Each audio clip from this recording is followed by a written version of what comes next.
Finally Mumbai Indians பொறுத்தது போதும், பொங்கி எழு.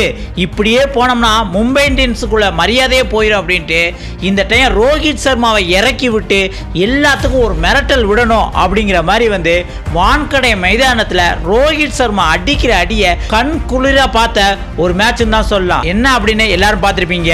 எல்எஸ்சிக்கு எதிராக இந்த மேட்ச்ல கண்டிப்பாக வின் பண்ணி ஆகணும் அப்படிங்கிறதுக்காக ஹார்திக் பாண்டியா இந்த மேட்ச்ல விளையாடல. அதுக்கு பதில் சூரியகுமார் யாதவ் தான் கேப்டன்ஷிப் பண்றப்பல டாஸ் போர்டிலேயே இந்த டைம் ரோஹித் சர்மா விளையாடுறாரு அப்படின்னு கிரவுண்ட்ல ரசிகர்கள் ஒரே ஆர்ப்பரிப்பு, பயங்கரமான சவுண்டு. அதே சேம் டைம் பின்னாடி இருந்த ரிஷப் பண்டுக்கும் ஒரு ஷாக் ஆகி போச்சு. என்னது ரோஹித் சர்மா வாராப்லையா, அப்ப நான் 250 அடிச்சா கூட பத்தாதேடா இந்த கிரவுண்ட்ல அப்படின்னு அந்த இடத்துல புரிஞ்சுக்கிட்டாப்ல. அது மாதிரியே ஃபர்ஸ்ட் பேட்டிங் பிடிச்ச எல்எஸ்ஜி ஆரம்பத்துல இருந்தே அதிரடியா தான் ஆடினாங்க. அதுலயும் மிச்சல் மார்ஷ், ஜாஸ் இங்கிலீஷும் நல்ல தொடக்கம் தான் கொடுத்தாங்க. ஆனா ஜாஸ் இங்கிலீஷ் 13 ரன் அவுட் ஆனதுக்கு அப்புறம் எப்படியும் ஒன்று மார்க்கரம் அல்லது ரிஷப் பந்த் தானே வருவாங்க அப்படின்னு எதிர்பார்த்துட்டு இருக்கேல ட்விஸ்ட் கொடுத்தாங்க நிக்கோலஸ் பூரான். ஏன்னா நிக்கோலஸ் பூரானுக்கு ஒன்று இறங்கினாலே ஒரு பயங்கரமான ஆட்டம் ஆடுவான். ஆனா 2026 சீசன்ல இதுவரை ஒன்று இறங்கல. ஆனா இந்த மேட்ச்ல ரன் அடிச்சே ஆகணும் அப்படிங்கிறதுக்காக ஒன்று இறங்கினாங்க. அதுக்கு ஏத்தாப்லே நிக்கோலஸ் பூரான்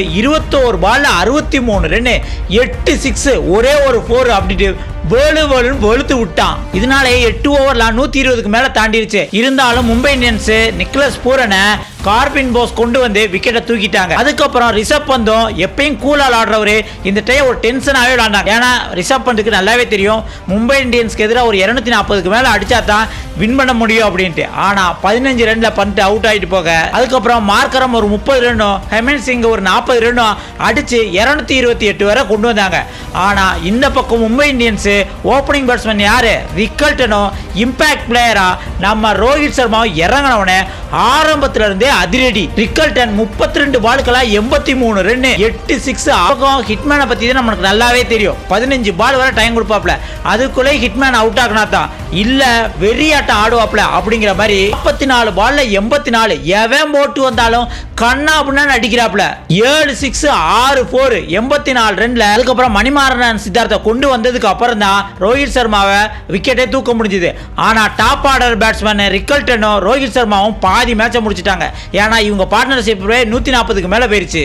ஆனா திலக் வர்மாவும் சூரியகுமாரோட புவர் ஃபார்ம் கண்டினியூ ஆகிட்டு தான் இருந்தது. கடைசியில நமந்தீரும் வில் ஜாக்ஸும் ஈஸியா 18.4 ஓவர்லாம் வின் பண்ணி முடிச்சிட்டாங்க.